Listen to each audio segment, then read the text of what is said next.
My friends, I'm standing here before you alone on a stage, but I'm standing surrounded by and preceded by the people who matter to me, the activists, the journalists, the organizers, the people who make history.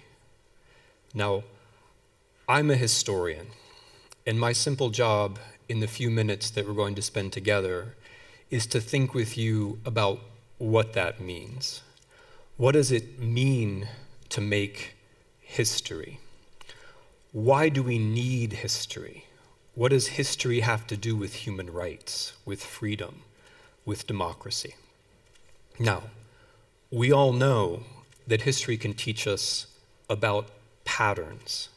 If we think historically, we're less likely to be surprised. We're less likely to be caught off guard. If we think historically, for example, we know that climate change can bring a civilization to its knees. If we think historically, we know that rapid changes in the form of media can cause decades of confusion and even war. And if we think historically, we know that democracy is the exception and not the rule. We know that democracy is always a struggle.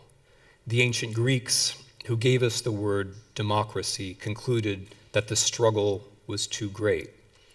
In my American tradition, or in one of the good parts of my American tradition, that wasn't supposed to be a laugh line, but thank you.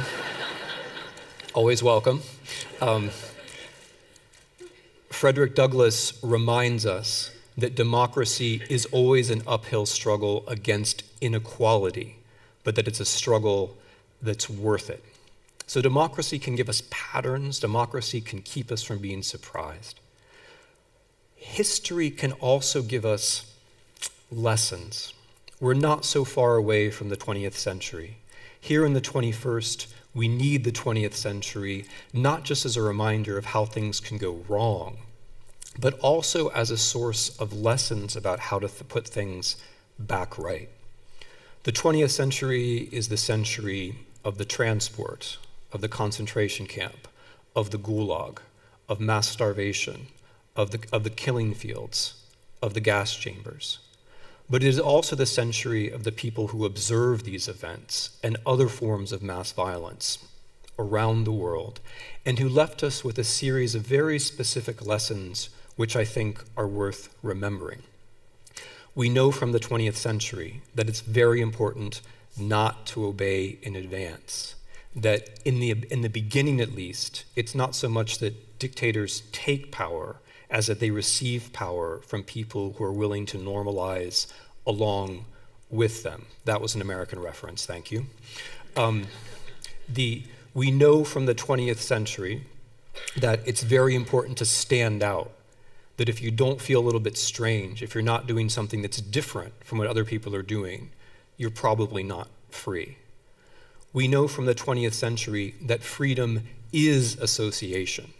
We all want to be free as individuals, but to be free as individuals, we have to be able to work together. The moment we're all on our own is the moment that we lose, which is why institutions such as the rule of law are so important, but also institutions that are outside of government, like labor unions. We know from the 20th century that language matters, that leaders prepare us for regime changes by warping the language, and that one of the ways we have to respond is by using language carefully ourselves. We know from the 20th century that we have to watch out for states of exception, states of emergency, that virtually every authoritarian or totalitarian who changes regime prepares the way by saying, this is only for a moment, this is an exceptional circumstance, I'm just suspending your rights for now. But very often now turns out to be forever. And last but not least, we know from the 20th century that truth matters, that facts matter. We know that the people who want to take our freedom away first take the idea of truth away. In the 20th century, the idea was truth was taken away to be replaced by myths.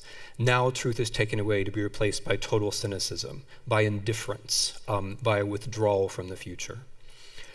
And this is why, my friends, We made such a mistake when we said that history was over. Because if history is over, then we are disoriented. If history is over, we don't have these lessons. If history is over, then freedom is over. Then democracy is over. If we say that there are no alternatives, what are we really saying? We're saying it doesn't matter what you do. It doesn't matter what I do. Somehow things are always going to sort themselves out. If we believe that Europe will bring democracy, or capitalism will bring democracy, or some larger force will bring democracy, we're actually saying we don't care about freedom. Freedom doesn't matter. Because of course nothing brings democracy except for the people who care about it and decide upon it as a value and work for it and take risks. Where we are now, this road to unfreedom, is that we're moving from a world where we thought, oh, good things are inevitable, to a world in which we're afraid that there's no future left at all.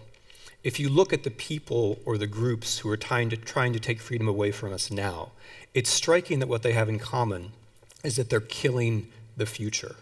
They're trying to kill time. Whether these are traditional dictators who try to take a common story away from us and replace it with a myth about how we're always right and the others are always wrong, we're always innocent, the others are always guilty.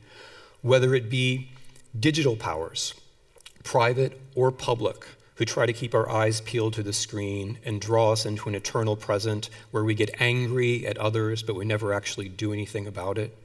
Or whether it be those who deny climate change, who are also taking the future away from us by bringing a disastrous future ever closer to the present. The enemies of the freedom are also the enemies of the future. And this is why, my friends, I think that history is so important. History is the thing that breaks the logjam. History says that facts are real and that we have to search for them. History says we're all in this together. Every perspective matters and has to be understood.